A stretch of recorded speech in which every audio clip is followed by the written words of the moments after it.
기도를 너무 잘해 주셔서 감사합니다. 저희들 이제 오늘 그 9장 창세기 9장부터 희망하건대는 11장까지 가고자 합니다.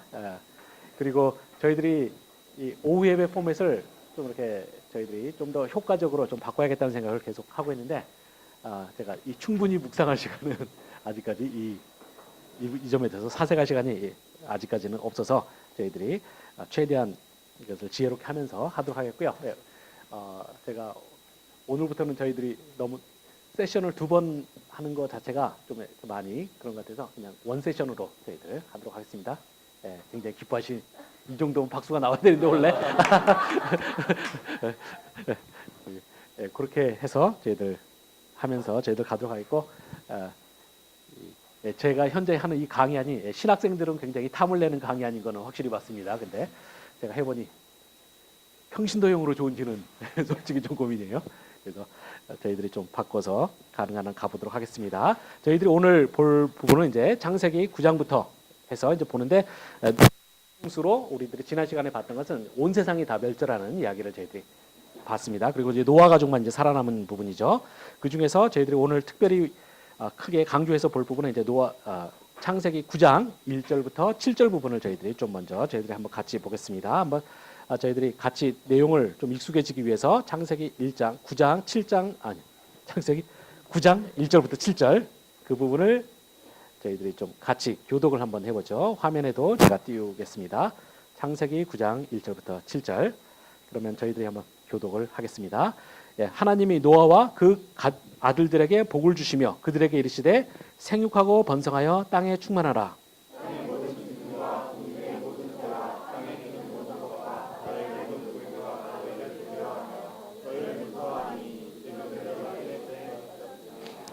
모든 산 생물은 너희의 먹을 것이 될지라 채소같이 내가 이것을 다 너희에게 주노라.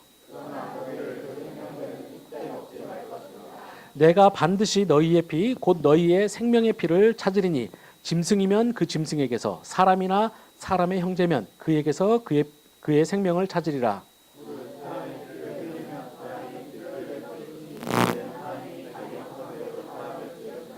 7절 같이 읽겠습니다. 너희는 생육하고 번성하며 땅에 가득하여 그 중에서 번성하라 하셨더라. 이렇게 본문에 나와 있습니다.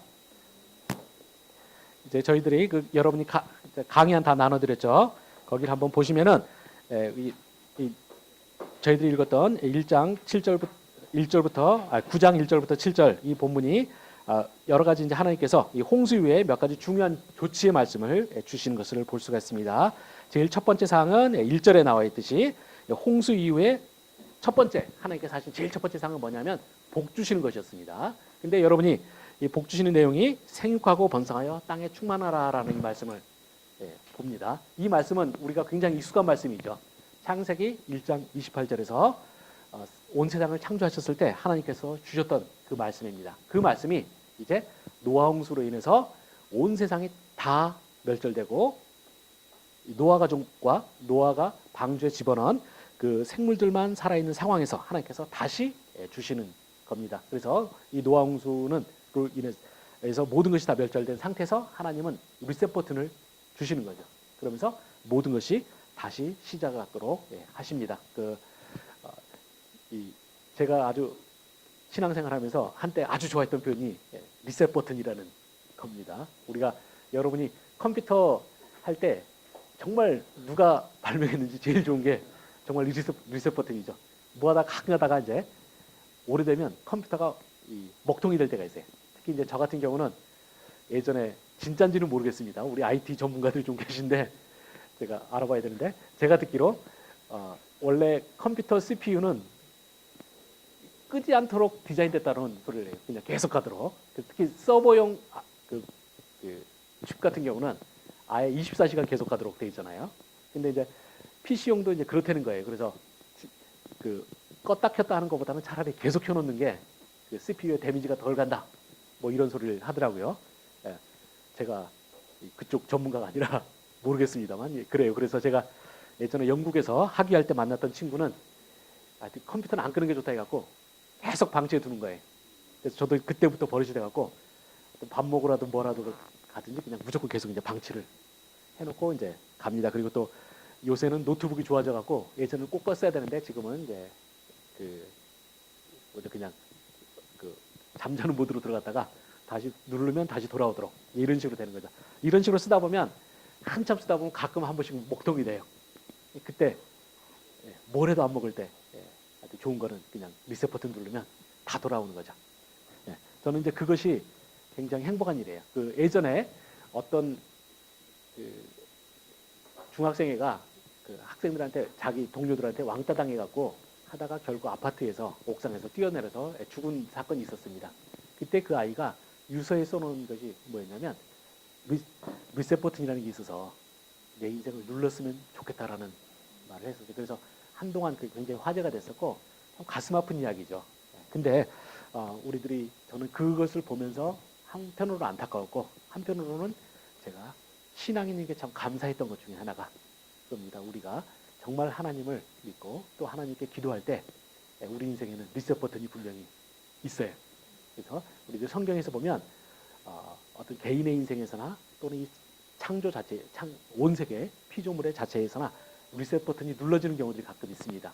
그 중에 중요한 순간 중에 하나가 바로 이 노아 홍수예요.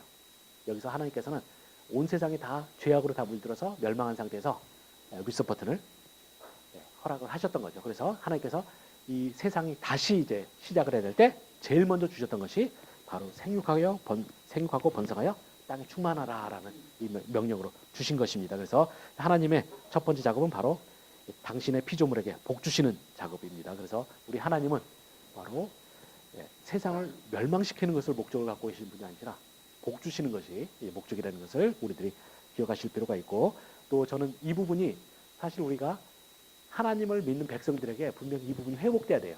하도 이제 한국 교회에서 한 1970년, 80년, 90년대 소위 기복신앙이에요, 그러죠. 복 받아라 이것만 너무 강조하고 이제 그런 와중에서 윤리나 이런 부분이 전혀 안 가르쳐졌기 때문에 이제 교회가 많이 타락을 했었죠. 그래서 이제 그러다 보니까 기복신앙에 대해서 굉장히 이제 거부감을 우리가 많이 갖고 있습니다. 근데 저희들이 조심해야 돼요. 내가 하나가 잘못됐다고 해서 나머지를 다 도매급으로 넘겨버리는 건 굉장히 위험한 거죠. 분명히 성경 전체의 핵심 메시지는 분명히 하나님께서 온 당신의 피조물들에게 복을 주신다라는 것을 우리가 꼭 기억하셔야 되고요. 마찬가지로 저는 그런 이 복 주심이 저는 우리 성도들의 삶에 나타나는 것이 굉장히 중요하다고 생각을 합니다. 그래서 여러분들이 하나님과 항상 관계를 설정하면서 바로 이 하나님의 복에 대한 부분을 분명히 우리가 잘 인식을 해야 됩니다. 바로 이제 그런 부분을 우리들이 오늘 본문에서 분명히 볼 수가 있겠죠. 그리고 이제 이거는 그냥 사이드지만 하나님께서 이렇게 한번 하나님께서 리셋 버튼을 눌러 주셨는데 또 이제 성경 전체를 통해서 더 중요한 리셋 버튼은 결국 예수 그리스도의 십자가의 죽음이시죠. 바로 예수님의 십자가 달리심으로써 온 세상의 모든 죄, 과거와 현재와 미래의 모든 죄를 다 용서하는 능력을 분명히 예수 그리스도의 십자가가 갖고 있습니다. 여러분들이 그 점을 항상 기억하시고 우리들이 이제 사는 것이 굉장히 우리들의 삶에 굉장히 중요하죠. 이 리셋 버튼으로서의 복주심이 참 중요하기 때문에 우리가 이 1절부터 7절에 본문에서 보시면 이렇게 이 본문을 감싸고 있습니다. 그래서 제일 첫 절하고 7절의 내용이 바로 생육하고 번성하다로 됩니다. 그래서 시작에 생육하고 번성하라. 그다음에 끝에 역시 또 생육하고 번성하라는 명령이 나오고 그 사이에 나머지 내용들이 들어가 있는 것이죠. 그래서 항상 우리들이 바로 하나님은 복 주시는 분이시다라는 것에 대한 것을 가지고 이제 보셔야 됩니다. 그다음에 두 번째로 이제 하나님께서 조치는 바로 이제 질서가 변화하고 있습니다. 그래서 하나님께서 이제 그 두 번째 또 주신 것은 이제 2절에서 우리들이 다시 한번 본문을 보시면 이렇게 됐죠. 땅의 모든 짐승과 공중의 모든 새와 땅에 기는 모든 것과 바다의 모든 물고기가 너희를 두려워하여 너희를 무서워하리니 이것들을 너희 손에 붙였음이라라고 해갖고 하나님께서 이제 온 피조물을 인간에게 이제 맡기는 내용이 나옵니다. 그래서 우리가 앞에서도 이제 맡겨졌지만 여기서 다시 한번 하나님께서 주시고요. 근데 이 두 번째는 첫 창조보다는 지금은 약간 좀 더 갈등이 좀 더 남아 있는 요소로 돼 있죠. 바로 이제 궁극적으로는 바로 이것을 잘 극복하는 것이 우리 인간에게 굉장히 중요한 숙제고요. 세 번째로는 3절에서 하나님께서 이제 3절에서 본문에서는 이제 하나님께서 식물 외의 것도 음식으로 주신 이야기가 나옵니다. 이것은 이제 어디랑 연결되냐면 창세기 1장 30절에서 보시면 하나님께서 식물들을 인간에게 먹을 것으로 주셨다는 말씀이 나옵니다. 창세기 1장 30절 가서 보시면 그렇게 되어 있는데, 이제는 홍수 이후에는 그 식물들 외에도 나머지 동물들도 하나님께서 다 주셨다라는 말씀으로 나옵니다. 그래서 이제 이것도 역시 질서의 변화가 이루어지고요. 이제 안식교 같은 경우는 이것을 그 문자적으로 이제 굉장히 신중하게, 그러니까 심각하게 받아들여 가지고 그렇게 보죠. 결국 채식이 인간 하나님께서 허락하신 것이고 채식만 좋다 이제 이렇게 해가지고, 예전에 그 성함이 어떻게 되는지 제가 정확히 기억 안 나는데 이상구 박사라고 해. 여기 세대들이 대부분이 잘 기억을 못할 것 같은데 우리 집사님은 기억하실 것 같아요. 한때 화제가 됐었죠. 그래서 그분이 이제 TV에 아주 그냥 공중파 방송에서 나왔었어요. 그래서 채식이 좋다, 육식은 무조건 다 나쁘다라는 식으로 해서 했습니다. 근데 저는 우리들이 하나님께서 어떤 그 제일 처음에 허락하신 건 아니지만 이렇게 새로운 질서 속에서 허락하셨을 때 그것을 우리가 무조건 나쁘게만 보는 것은 저는 불필요한 것 같습니다. 그래서 너무 우리가 과도하게 어떤 본문을 너무 모든 것을 이렇게 유연성 없이 받아들이는 건 좀 위험한 것 같고요. 이제 네 번째로는 피에 대한 금지가 본문에 이어서 계속 나옵니다. 그래서 짐승을 피와 같이 먹지 말라는 말씀이 나오고요. 그 다음에 사람을 죽이지 말라는 이야기가 나옵니다. 바로 이제 이것이 이제 피해 금지로 연결되어 있고요. 왜 피를 먹지 말라고 했느냐라는 것에 대해서 이제 창세기 본문에는 잘 안 나오지만 여러분이 한번 레위기를 한번 가서 보시기 바랍니다. 레위기 17장으로 한번 가서 보시기 바랍니다.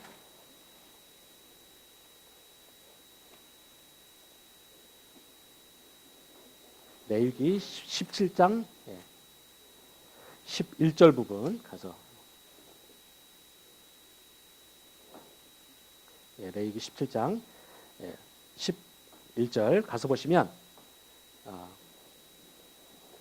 아마 성경에서 가장 구체적으로 이 피를 먹지 말라는 것에 대한 강조가 나오는 부분은 아마 여기인 것 같습니다. 거기에 보시면 11절에 보면 육체의 생명은 피에 있음이라 내가 이 피를 너희에게 주어 제단에 뿌려 너희의 생명을 위하여 속죄하였나니 생명이 피에 있으므로 피가 죄를 속하느니라 라고 되어 있습니다. 그래서 생명이 피에 있어 피가 죄를 속하느니라라고 이제 거기 나와 있는데, 아마 이 부분이 아마 성경에서는 제일 이제 구체적인 예로 우리가 생각해 볼 수가 있을 것 같습니다. 그래서 이제 우리가 짐승을 먹을 때 이제 피를 먹지 말라는 이야기가 나오고요.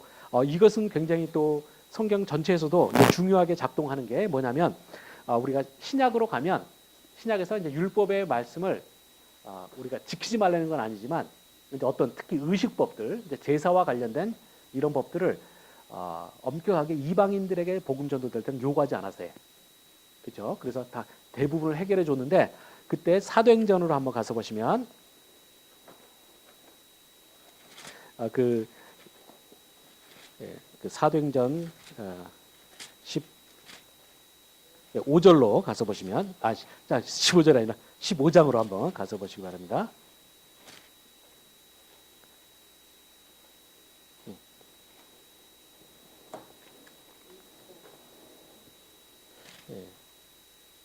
예, 15장 20절 한번 가서 보시기 바랍니다.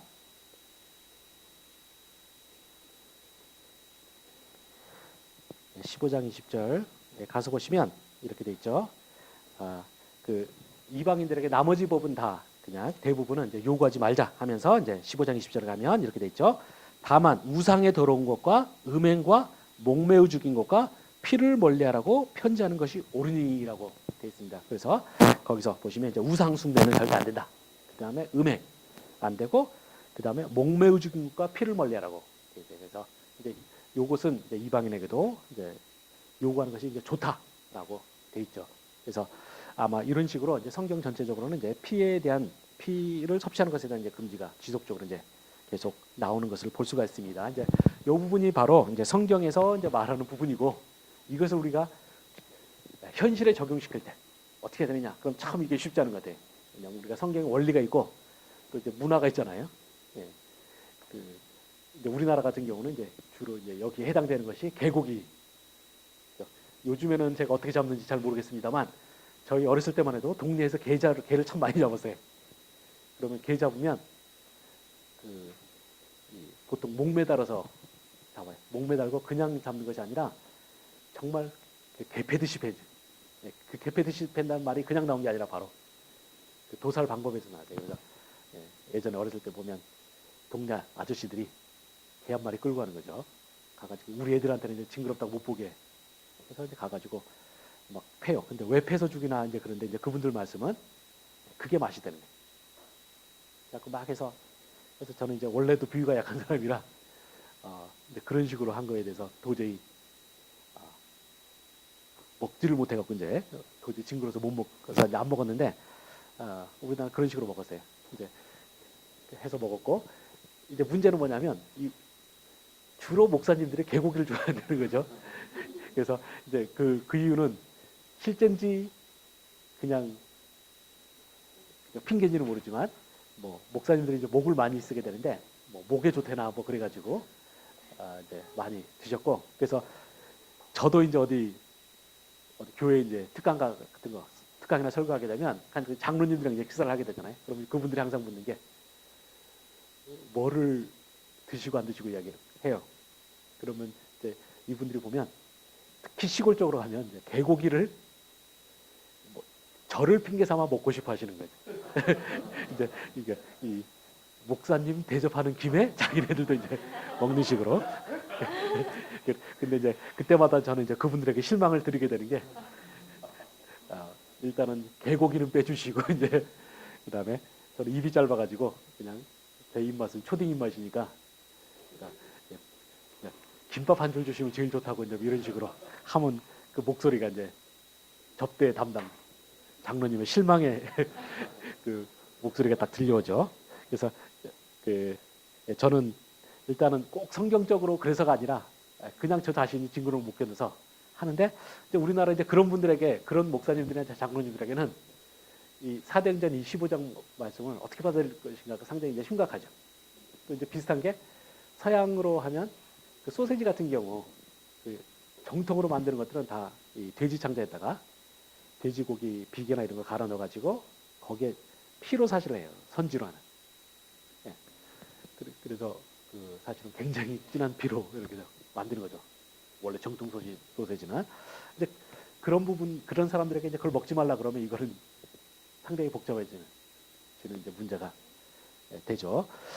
그럼에도 불구하고 제 개인적인 생각으로는 저는 율법주의자가 아니지만 성경 말씀에서 신약에도 분명히 그러니까 모든 음식법을 다 오픈해 놓은 상태에서도 이걸 금지했을 때 안 먹는 쪽이 좀 더 맞지 않나라는 개인적인 생각을 합니다. 근데 모르겠어요. 이거를 제가 이야기를 할 때 어떤 상황이 될지 모르겠습니다. 근데 제가 어떤 좀 진지하게 더 한번 성경 연구한 다음에 한번 발표를 할 필요도 있지 않을까 하는 생각을 합니다. 하여튼 성경 본문은 이제 그렇게 되고요. 그래서 이제 그런 식으로 하게 된 데는 이제 바로 성경에서 하나님께서 이제 우리 제사제도나 이런 죄를 용서할 때 바로 제사의 피가 굉장히 중요하고 이제 그런 부분과 연결되지 않나라고 생각을 합니다. 그리고 또 이제 사람에게 이제 죽이지 말라고 한 이유는 우리들이 이제 성경 아까 봤던 본문에서 이제 굉장히 선명하게 나오죠. 9장 6절에서 보시면 다른 사람의 피를 흘리면 그 사람의 피도 흘릴 것이니 이는 하나님이 자기 형상대로 사람을 지으셨음이라라고 되어 있습니다. 그래서 살인에 대한 금지 이유가 바로 이제 그 상대방이 바로 하나님의 형상대로 지음받았다는 것을 이제 기초를 하고 있습니다. 이 점이 이제 굉장히 우리가 중요한 것이고요. 또 그래서 우리가 이것을 더 확장해서 한다면 우리가 왜 다른 사람을 잘 대해야 되느냐 할 때 항상 하나님의 형상으로 지음받은 존재라는 것에 대한 우리가 인식이 필요한 거죠. 제가 이제 속한 조직이나 이런 데서 몇 군데서 보면 좀 안타까운 일들이 좀 많이 벌어지는데 그 모든 것을 다 보면 결국은 내가 하나님의 형상을 받은 것처럼 다른 존재도 하나님 형상대로 받았다. 여기에 대한 존중이 없기 때문에 그런 거 참 많아요. 그러니까 우리들이 이거는 사회 전체로도 그렇고 그 다음에 개인 간에도 마찬가지죠. 저는 그런 면에서 우리가 항상 이거를 기억하는 게 굉장히 좋은 것 같습니다. 여러분이 혹시 로엘드 달이라는 사람 혹시 아시는지 모르겠어요. 아마 스펠링이 아니. 예. 로엘드다 이렇게 되는데 여러분이 혹시 마틸다라는 영화 혹시 아시나요? 예, 그 꼬마애가 이제 황당한 집안에 태어나가지고 근데 그 황당한 집안 때문에 초능력을 갖게 되는 이야기 있잖아요. 그래서 영화에서는 끝이 안 나타나는데 이제 소설 속에서는 꼬마애가 이제 초능력이 사라져요.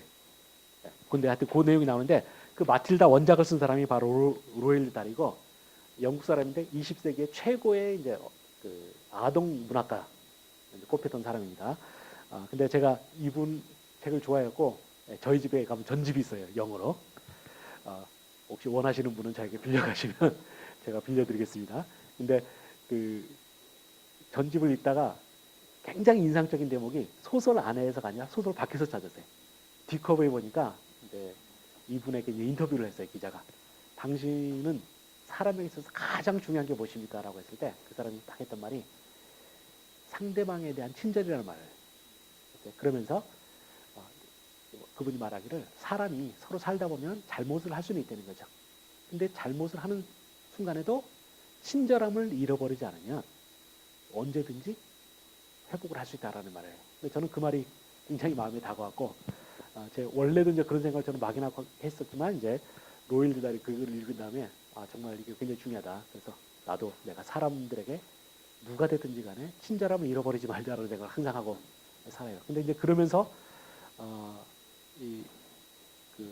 제가 속한 곳이나 어디 우리 사회 전체를 보면 한국 사회가 제일 많이 잃어버린 것이 바로 상대방에 대한 배려가 없는 거죠. 이번에도 세월호 참사 속에서 굉장히 많은 분이 고통당하고 있어요. 그리고 이제 그분들이 해결이 안 되니까 이제 청와대에 갔는데 안타까웠던 게 그분들이 하룻밤을 새가지고 굉장히 추운 데서 이제 밤을 새고 그 다음에 또 낮은 또 굉장히 더웠어요. 반대로 굉장히 더운 데서 있었는데 이분들을 방치를 한 거죠. 그래서 어떤 기자가 거기 쓰기를 박 대통령이 이것에 대해서도 제대로 보고를 받지 못했다는 이야기를 써놓은 게 있어요. 아마 저는 대통령이 그렇게 했다고까지 믿고 싶지 않고 만약에 아래에 있는 사람들이 어떤 과잉 충성이나 이런 것에 대해서 그 사람들 혹시라도 이제 대통령이 뭘 어떻게 할까봐 그 사람 될 수 있으면 막는 데만 집중했다면 너무 안타까운 거죠. 저는 이런 그 모든 사태를 해결할 수 있는 방법은 정말 그렇게 찾아온 사람들의 그 가슴 아픈 걸 우리가 다 알잖아요. 거기에 대해서 우리들이 친절함을 했더라면 모든 거는 좀 더 부드러워질 수가 있었던 것 같아요. 그런 게 굉장히 중요한 것 같고요. 그래서 여러분들이 꼭 기억하실 것 같습니다. 여기서 이제 본문에서는 이제 사람을 죽이지 말라는 거 금지를 했지만 이 하나님의 형상대로 상대방도 만들어졌다는 이것은 우리들을 얼마든지 확장시켜서 될 수가 있고요. 또 저는 이것이 우리 교회도 좀 이런 것이 나타났으면 합니다. 그래서 하여튼 우리 교회의 딱 특징 중에 하나가 친절한 사람들라고 되면은 그것이 굉장히 우리 교회가 세상에 귀할 수 있는 중요한 것이 아닌가 생각을 해봅니다.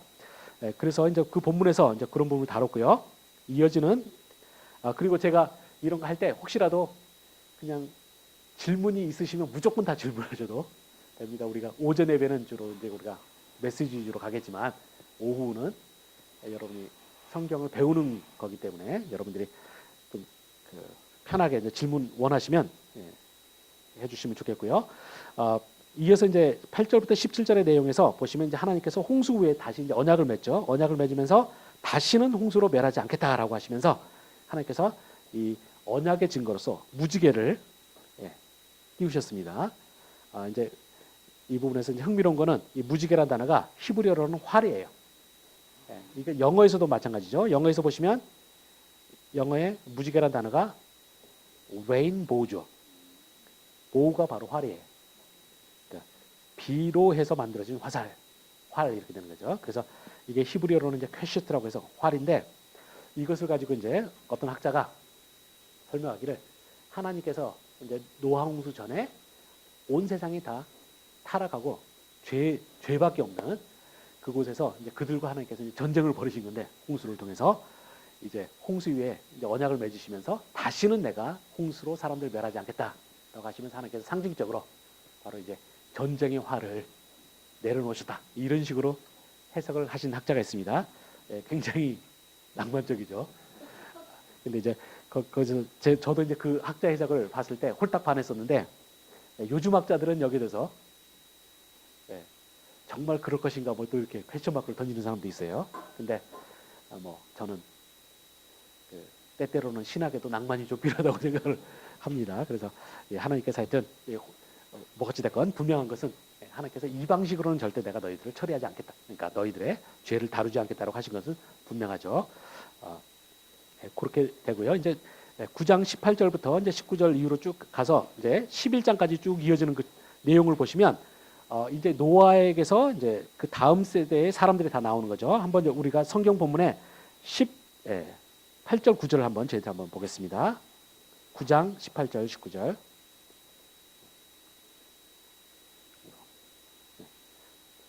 창세기 9장 18절 19절.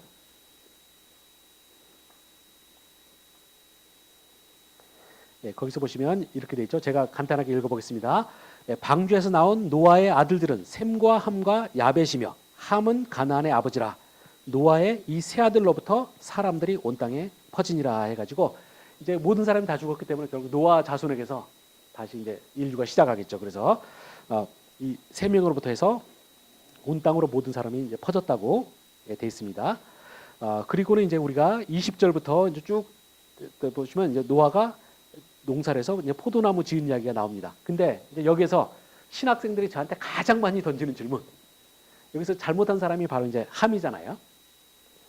그 함이 잘못해서 결국 이제 저주를 받는데 여기서 보시면 그 성경 본문상으로 그 25절을 한번 가서 보시면은 이렇게 돼 있죠.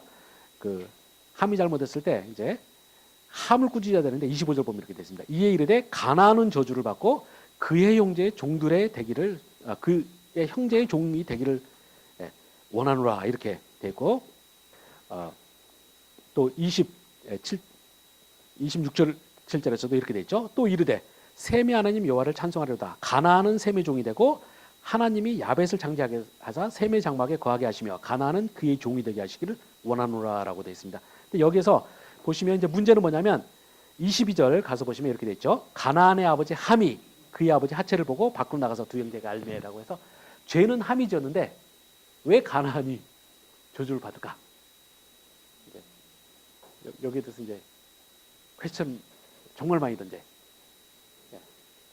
왜 그럴까요? 마치 이렇게 질문하면 제가 답을 알고 있는 것처럼 말하는 것 같지만 저도 답은 사실을 몰라요. 근데 여러분이 읽다가 의아할 수가 있는데 제가 생각할 때 가능성 중에 하나는 여러분이 강의 안에 제가 쭉 써놨습니다. 자세한 거는. 근데 이 9장부터 나오는 11장까지 나오는 모든 족보를 보면 이 족보에서 핵심 내용은 뭐냐면 아브라함과 그의 아브라함의 후손 이야기와 그다음에 그의 아브라함 후손과 이제 충돌하는 게 결국 다 가나안이죠. 이스라엘이 가나안 땅에 들어가게 될 때 나중에 보면 결국 가나안 족속과 충돌을 이렇게. 그래서 결국은 이 족보의 정보는 실제 그 고대로부터 내려오는 쭉 내용을 전달하는 것, 그것도 하나의 포인트가 있겠지만 그것보다 더 중요한 것은 결국 궁극적으로 이제 400여 년 후에, 아니 400 좀 넘겠죠. 후에 충돌하게 될 결국 아브라함 족속과 가나안 족속의 충돌 이야기를 아마 이미 준비하고 있는 것 같아요. 그래서 여기서 죄는 함이 지었지만 이제 이 본문에서는 이제 그거보다는 결국 아브라함의 후손과 충돌하게 될 가나안의 이야기를 더 강조하고 있는 것 같습니다. 그 점이 이제 강의 안으로 가서 보시면 제가 여기 보시면 1페이지에 거기 쭉 돼 있죠. 함은 가나안의 아버지라 돼 있고 가나안의 아버지, 가나안이 저주를 받고 가나안이 셈의 종이 된다라고 이야기를 돼 있고요. 이어지는 그 10장 11장에 나오는 모든 족보도 결국은 이 둘의 충돌 이야기에 계속 집중하고 있습니다. 그래서 그 점이 아마 그 보시면 되겠고요. 나머지 내용은 우리가 기니까 쫙 다 넘어가도록 하겠습니다. 여러분이 이제 3페이지로 가서 저희들이 오늘의 마지막 부분으로 11장부터 19장에 11장 1절부터 9절에 바벨탑 사건 이야기를 좀 보도록 저희들이 하겠습니다. 나머지 내용은 여러분이 그 강의 안 나눠드린 걸 좀 보시기 바랍니다. 우리 바벨탑 사건 11장 1절부터 9절까지 그 부분을 한번 저희들 교독을 한번 해보죠. 저 먼저 읽겠습니다. 온 땅의 언어가 하나요, 말이 하나였더라.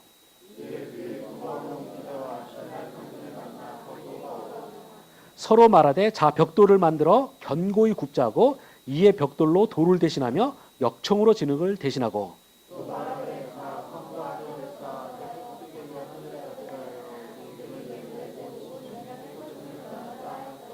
여호와께서 사람들이 건설하는 그 성읍과 탑을 보려고 내려오셨더라.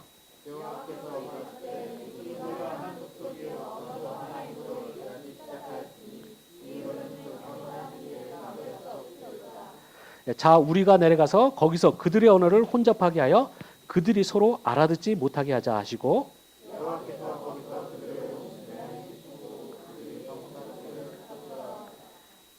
같이 읽겠습니다. 그러므로 그 이름을 바벨이라 하니 이는 여호와께서 거기서 그 땅에 온전을 하십니다. 여호와께서 거기서 그들을 온 지면에 흩으셨더라라고 그 됐습니다. 아멘. 그 본문에서 보시면 그 강의 한 3페이지 쪽으로 이제 가서 보시면 그 1절에 보시면 온 땅의 언어가 하나요, 말이 하나였더라라고 시작이 되죠. 이 부분에서 여러분이 중요한 것 중에 하나는 뭐냐면 혹시 이 부분도 여러분이 이제 나중에 읽으시다가 제가 없을 때 궁금해지실까봐 미리 말씀을 드리면 이 10장, 11장 이 사건들이 역사 순으로 기록되지 않았을 가능성이 상당히 높아요. 왜 그러냐면 여기서 온 땅의 언어가 11장에서 분명히 하나로 되어 있다고 되어 있잖아요. 근데 10장에서 보시면 여러 번을 걸쳐서 언어가 여러 개였던 이야기가 나와요. 그 강의한상으로 보시면 10장 5절, 20절, 31절 나오죠. 여러분이 우리 31절 부분만 한번 보면 이렇게 돼 있죠. 이들이 셈의 자손이니 그 족속과 언어와 지방과 나라대로이더라라고 돼 있어요. 이미 이 당시 10장에 있는 족보는 언어가 여러 있었던 상황을 돼 있습니다. 이것이 셈의 지파만 아니라 함 지파, 야벳 지파까지 이미 다 그렇게 나와 있어요. 이런 면에서 보면 역사순으로 안 됐을 가능성이 상당히 있다라는 거 기억을 하시기 바랍니다. 뭐 이외에도 사실은 오경에는 역사순으로만 보면 설명 안 되는 대목이 상당히 많아요. 그래서 예전에 랍비들이 그 오경 해석할 때 그 사람들은 심지어는 어떤 원칙까지 했냐면 오경은 연대기 그러니까 시간 순서라는 게 없다라고까지 주장을 한 적이 있어요. 저는 이제 그 견해는 저는 반대예요. 왜냐하면 시간 순서가 없으면 도저히 성경을 못 읽겠죠 우리가. 그러니까 시간 순서는 기본 틀은 있는데 또 그렇지만 많은 경우에 있어서 저자가 의도적으로 연대기 순서를 바꾸는 경우도 많이 있다라는 건 여러분이 기억하실 필요가 있습니다. 그리고 이제 이걸 잘 아시면 중요한 게 뭐냐? 그 시중에 파는 책 중에 연대기 성경 이런 거 있잖아요. 그 책들은 별로 믿을 게 못 된다라는 걸 여러분들에게 제가 말씀드리고 싶어요. 이제 그 연대기 성경에 나오는 순서는 제가 학자로 볼 때는 너무 순진무구하게 영어 표현을 하면 나이브하게 연대를 생각해서 배우려는 겁니다. 그래서 별로 신뢰할 만한 건 아니에요.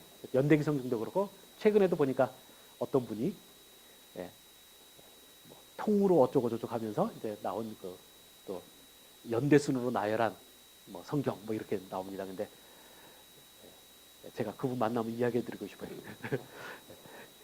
무슨 자신감을 가지고 그렇게 말씀하시느냐. 그래서 그 진실이 아닌 걸 가지고 평신도 들어 호도하면 안 된다라는 이야기를 제가 좀 해주고 싶을 때가 있습니다.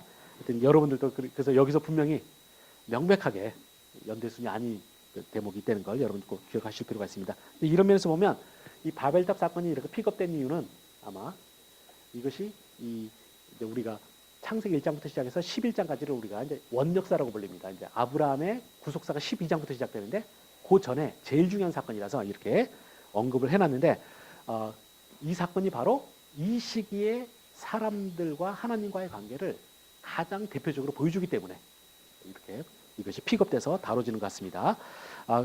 그러면 이제 이 부분이 어떤 면에서 연결되느냐 할 때 먼저 우리가 중요한 내용들 보시면 바벨탑 사건의 핵심 해갖고 제가 3개를 적어놨죠.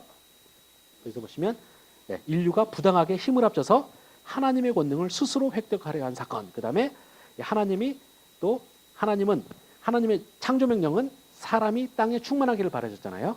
근데 바벨탑 사건은 어떻게 되느냐? 인간이 한 도시 바벨에 모여서 살면서 흩어짐을 면하려고 한 사건이에요. 그러니까 바벨탑에 짓는 사람들이 이야기를 했잖아요. 우리가 탑을 짓고 흩어짐을 면하자 이렇게 말했어요. 그래서 바벨탑은 바로 창조 명령에 대한 거부다라는 거죠. 그리고 또 이제 원역사에서 하나님의 마지막 대심판의 사건이다라는 겁니다. 그래서 여러분이 이 내용을 벌써 보시면 유사한 부분이 딱 떠올라요. 바로 창세기 3장에 이스라엘, 그러니까 창세기 1장부터 3장의 반복이고요. 거기에서 특별히 죄 지은 사건과 연결되어 있습니다. 여러 가지 연결점을 보는데 거기 내용들 보시면 제가 써놨죠. 1번 보시면 이 두 부분에서 보면 하나님께서 자신을 우리라고 부르시는 내용이 계속 나옵니다. 그리고 또 바벨탑 사람들도 우리라는 표현을 써요. 바로 여기서 하나님께서 이제 자신을 우리라고 부르기도 하지만 또 바벨탑 사람들이 우리라고 할 때는 성경에서 단순히 자기들 그 이야기하니까 우리라고 부르겠지 그 정도만이 아니라 지금 바벨탑 사람들 행동 모든 양식을 보면 이 사람들이 하나님 흉내를 지금 내고 있다는 측면도 여러분 분명히 인식하실 필요가 있습니다.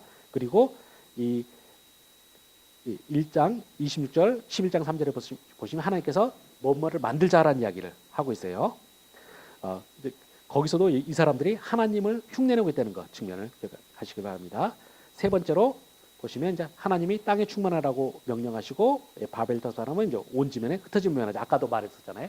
그래서 지금 하나님이랑 비슷하게 가면서 내용을 꼬아가지고 하나님과 이제 대조되는 부분이 나타나는 거고요. 또 네 번째로 하나님께서 이제 우리의 형상대로 인간을 만드셨다라고 해서 히브리어로 이제 아싸라는 동사 쓰는데 바벨탑 사람들이 어떻게 하느냐? 우리의 이름을 내자 하면서 또 역시 동일한 단어를 씁니다. 그래서 이 사건은 바벨탑 사건은 뭐냐 할 때 인간이 하나님 흉내를 내는 사건이다라는 겁니다. 이 점을 잘 인식하실 필요가 있고요. 이런 면에서 이 바벨탑 사건의 죄는 뭐랑 연결되냐면 아담과 하와의 죄와 연결이 돼요. 그 내용을 자세히 보시면 첫 번째로 이 아담과 하와처럼 이 사람들은 하나님의 명령에 순종하기를 거부하고 있는 겁니다. 그다음에 두 번째로 하나님의 우리가 아담과 하와가 문제는 그거였지 않습니까? 하나님께서 선악과를 금지했을 때 이 사람들이 하나님 선악과를 따먹고 싶어 했어요. 그 핵심 포인트가 뭐냐? 우리가 선악과를 따먹으면 하나님처럼 되어라고 돼 있어요. 그래서 하나님의 자리를 차지하고 싶어하는 그 욕망이 있는데 역시 바벨탑 사람들도 역시 같은 욕망을 갖고 있습니다. 왜냐하면 4절에서 바벨탑을 지을 때 이 사람들의 목적이 뭐냐? 바로 하늘까지 닿게 한다라는 거예요. 그래서 하나님께서 자신들에게 주신 자리에 머무르지 않고 바로 하나님의 자리까지 올라가고 싶어하는 것이 이제 문제가 되고요. 그렇게 해서 이제 이렇게 그래서 제가 아까 말한 것처럼 이 바벨탑 사람들과 하나님 사이에 여러 가지 또 연결점이 있는데 이렇게 보시면 이제 1번, 2번 보시면 하나님도 그렇고 사람도 그렇고 전부 다 자라는 말로 시작을 해요. 우리말은 잘 안 살아있는데 히브리어로 하바라는 단어가 있어요. 우리말에 자에 해당하는 건데 여기서 보시면 계속 이렇게 이야기하죠. 한번 우리가 3절에서 보시면 이렇게 돼 있죠. 서로 말하되 자 벽돌을 만들어 견고히 굽자 돼 있고 또 4절에 가서도 말하되 자 성읍으로 이렇게 가자 이렇게 돼 있고요. 거기에 대해서 하나님의 대응은 어떻게 되냐 7절에 가서 보시면 이렇게 돼 있죠. 자 우리가 내려가서 거기서 그들의 언어를 혼잡하게 하여라고 돼 있어요. 그래서 지금 여기서는 하나님하고 사람이 서로 흉내내기를 지금 계속 하고 있는 겁니다. 이제 이 점이 여러분이 관전 포인트라고 할 수가 있습니다. 그래서 이제 또 두 번째로 이 사람들이 이제 말할 때 우리가 흩어지지 말고 모여가지고 우리가 하늘까지 닿는 탑을 쌓고 우리의 이름을 내자 이렇게 말한 것에 대해서 하나님의 대응은 항상 그렇겠죠. 흩어지지 말자고 하니까 하나님은 당연히 흩을 수밖에 없는 거죠. 그래서 흩자라고 합니다. 그래서 이제 그렇게 연결이 돼 있어요. 그래서 성경을 여러분 면밀하게 보시면 생각보다 상당히 재미있고요. 여기서 또 근데 하나님께서는 단순히 이제 심판의 차원에서 흩으시는 것도 있지만 이 흩으심은 또 하나님의 원래 창조 목적의 성취도 있는 거죠. 왜냐하면 하나님은 처음부터 온 세상에 사람들이 흩어지게 만드시니까 세상을 채워야 되니까 바로 이것을 통해서 심판이지만 또 하나님의 명령의 성취도 하나님께서 이렇게 만드시는 것을 볼 수가 있습니다. 그래서 내용이 그렇게 연결되고요. 바로 이제 이런 요소가 우리가 이 사람의 특징은 항상 흩어지지 말자. 하나님은 항상 흩으시는 거죠. 우리가 이 내용이 구약성경에서 보시면 이스라엘의 문제가 뭐 있느냐? 하나님은 우리가 다음 시간에 제가 좀 더 자세히 볼 텐데 하나님께서는 나는 온 세상의 창조주다라는 차원에서 계속 말씀하시면서 온 세상의 창조주니까 구원도 내가 온 세상을 향해서 하겠다라고 해요. 근데 이스라엘은 어떻게 합니까? 하나님은 누구 거라고 생각합니까? 이스라엘의 최고의 문제는 하나님은 우리 거라고 생각을 했어요. 그래서 하나님이 이방인에게 은혜를 베푸는 것을 못 참아요. 이걸 대표적으로 보여주는 사건이 바로 요나서 같은 데죠. 하나님께서 니느웨 백성들을 회개시켜서 용서하겠다고 하는 게 하셨을 때 요나가 적극적으로 반대를 해요. 바로 이제 이런 일이 항상 성경에서 반복이 돼요. 그러니까 사람은 하여튼 모이고 하나님도 우리 편하고 이런 식으로 자꾸 하려고 하고요. 또 신약에서도 보시면 비슷한 사건이 벌어지는데 뭐냐면 에루살렘 사도행전에 보시면 에루살렘 공동체가 정말 놀라운 하나님의 이적을 체험하는 공동체였고요. 모든 사람이 너무나 그러니까 우리 많은 사람들이 말하기에 교회 역사상 가장 이상적인 시대였다고 생각을 해요. 근데 사실은 그 시대도 문제가 뭐였느냐? 이 사람들이 딱 바벨탑을 쌓는 식으로 되는 거죠. 왜냐하면 이 사람들이 우리가 모여서 흩어짐을 면하자라는 식의 태도를 취하는 거죠. 그때 하나님께서 결국 어떻게 하십니까? 사도행전 7장, 8장 이렇게 보시면 결국 박해가 오고요. 그 박해 때문에 결국 사람들이, 그러니까 기독교인들이 다 외부로 흩어져요. 그러면서 복음이 이방인까지 전달되는 형태로 되어 있습니다. 그래서 우리들이 교회의 사명은 무엇이냐 할 때 절대 모이는 것이 아니라 교회의 사명은 흩어지는 거예요. 흩어져서 온 세상에 하나님의 말씀이 전달되도록 하는 것이 굉장히 중요한 것이다라는 걸 꼭 기억하셔야 됩니다. 우리 제가 대학부 다니던 시절 대학생이었을 때 우리 교회에서 서로를 너무너무 좋아했어요. 그래서 우리들 하여튼 교회에 오면 떠나질 않는 거죠, 그냥. 그래갖고 항상 교회 아침에 딱 와가지고 집에는 12시 넘어서 들어갔던 것 같아요. 예배 시간 외에 남은 시간은 전부 카페 가가지고 계속 그냥 모여가지고 안 떠나요. 근데 그렇게 서로를 너무 좋아했고 그러다 보니까 우리가 어떤 이야기를 했냐면 우리 나중에 다 대학 졸업하고 직장 취직하면 돈 모아갖고 조합을 만들어서 아파트를 아예 단체로 짓자는 거였어요. 그래서 거기서 다 모여 살자라고 했는데 뭐 결과적으로는 한 명도 모여 사는 사람이 없어요. 그 당시 짝 찾아서 결혼한 사람 빼놓고는 지금 다 흩어졌어요. 그래서 제가 이런 본문 볼 때 우리들이 그 당시에 흩어짐을 면하자라고 했던 굉장히 쓸데없는 노래였구나라는 생각을 합니다. 특별히 이제 우리가 그런 식으로 뭉치게 되면 왜 이렇게 문제가 되냐면 교회 안에 새로운 사람이 못 들어오는 경우가 많아요. 교회 왔다가 정말 극소수만 빼놓고 그 적응 못한 사람은 다 이 이너서클에 못 들어가면 다 결국 떠나게 되는 일이죠. 이런 일이 절대 생겨서는 안 되는 거죠. 교회는 무조건 흩어져야 됩니다. 이렇게 처음 오셔갖고 여기까지 참석하신 우리 자매님도 계신데 우리들이 하여튼 교회는 새로운 사람이 많이 와서 정착하는 게 최고고 또 잘 모였으면 또 교회는 이제 그 다음에 파송하는 일이 돼야 되는 거죠. 이제 우리 예담교회가 바로 이제 그런 모습이 됐으면 하고요. 우리가 이제 마지막으로 이제 바벨탑 사건을 정리를 해보자면 이렇게 볼 수가 있습니다. 그 첫 번째로 그 하나님께서 바벨탑 사람들이 스스로 이름을 내고자 하는 건 막으셨어요. 그 사람들이 우리가 우리 이름을 창대케 하자라고 했는데 하나님께서 거부하셨어요. 근데 그러면 우리가 이것을 보면서 오해할 수 있는 게 하나님은 사람이 이름 내는 걸 싫어하시느냐 생각할 수가 있어요. 근데 놀랍게도 그건 아니라는 겁니다. 왜냐하면 우리가 12장으로 바벨탑 사건 바로 다음 장에 나오는 12장으로 한번 가서 보시면 12장 2절을 한번 보도록 하기 바랍니다. 12장 2절에 가서 보시면 아브라함한테 약속을 주실 때 이렇게 말합니다. 내가 너로 큰 민족을 이루고 내게 복을 주어 내 이름을 창대케 하리니 너는 복이 될지라 라고 되어 있어요. 바로 그 하나님께서 아브라함에게 하신 약속 중에 하나가 너의 이름을 크게 만들어 주겠다라고 하시는 겁니다. 바로 무엇이냐? 하나님은 사람이 이름을 내는 걸 싫어하시는 게 아니에요. 그 이름을 내는 것이 내가 하나님으로 떠난 방식으로 이름을 내는 것이냐 아니면 하나님께서 허락한 방식으로 이름을 내는 것이냐라는 것이죠. 바로 그 부분이 연결되어 있는 거고요. 두 번째는 이미 아까 제가 여러 번 말씀드렸던 사항인데 바벨탑 사람들은 흩어짐을 면하자 해갖고 히브리어로는 푸츠라는 단어를 썼어요. 근데 하나님 어떻게 되시냐? 나중에 보시면 계속적으로 아브라함의 하나님의 구속받은 공동체는 자꾸 내보내실 거예요. 그게 히브리어로는 거기 보시면 제가 파라츠라고 써놨습니다. 여러분이 히브리어를 잘 모르시지만 모양만 그냥 보시면 되겠습니다. 모양 보시면 첫 번째, 세 번째 똑같이 생겼죠. 그렇죠? 단지 두 번째만 모양이 조금 짧은 형태로 되어 있죠. 굳이 이거는 두 번째 글자는 영어로 하면 W 정도 해당하고 이거는 R자에 해당해요. 그래서 조금 틀리긴 하지만 굉장히 그래도 여전히 비슷한 형태의 소리를 되어 있습니다. 그래서 결국 뭐냐? 하나님은 사람들이 흩어지면 할 때는 그것을 이제 방해하시면서 결국 흩으셨잖아요. 근데 흩어지면서 또 어떻게 되느냐? 당신의 백성은 하나님께서 온 세상에 퍼지게 만드실 거예요. 요게 이제 어디 나오냐면 창세기 28장을 한번 보시기 바랍니다. 창세기 28장 14절입니다.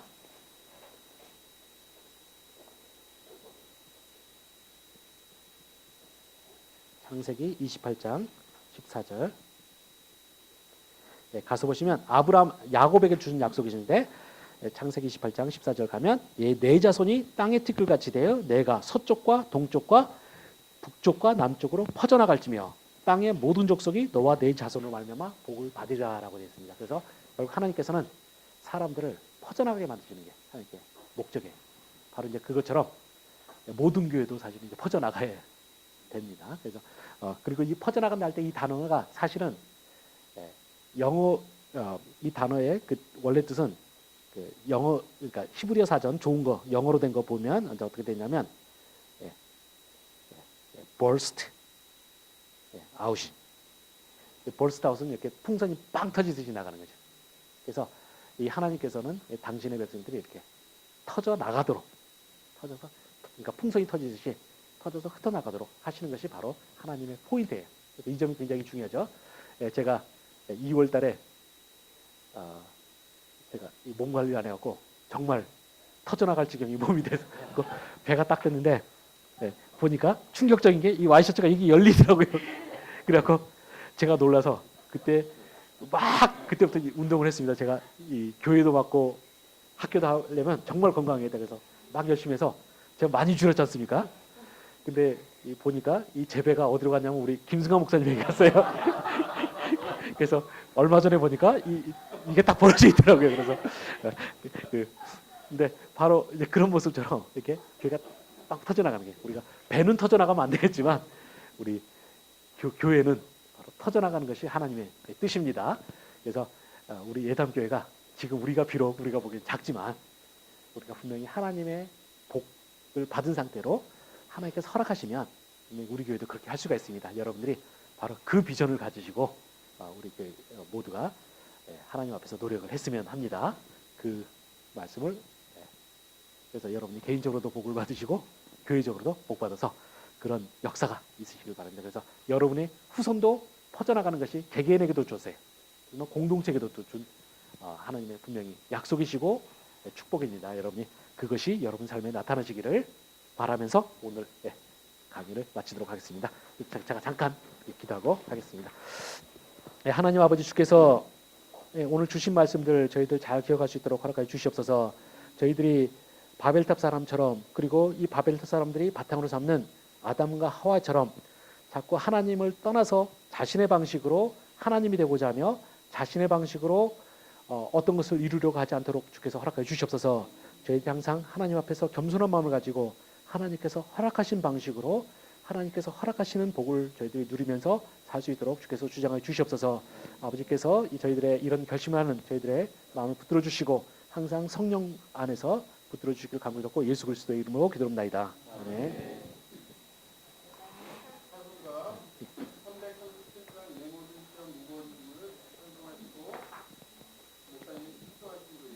예. 337.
기도하겠습니다. 하나님의 은혜 안에서 모든 것을 하나님 뜻대로 행하길 원하고 하나님께서 이 모든 피조물들에게 그리고 당신의 백성에게 허락하신 복을 충만히 누리며 그 속에서 다른 모든 사람들도 하나님의 복 안으로 인도하기를 원하는 우리 예담교회 모든 형제자매의 머리 위에 주 예수 그리스도의 은혜와 하나님의 사랑과 성령의 교통하심이 영원토록 함께 있을지어다. 아멘.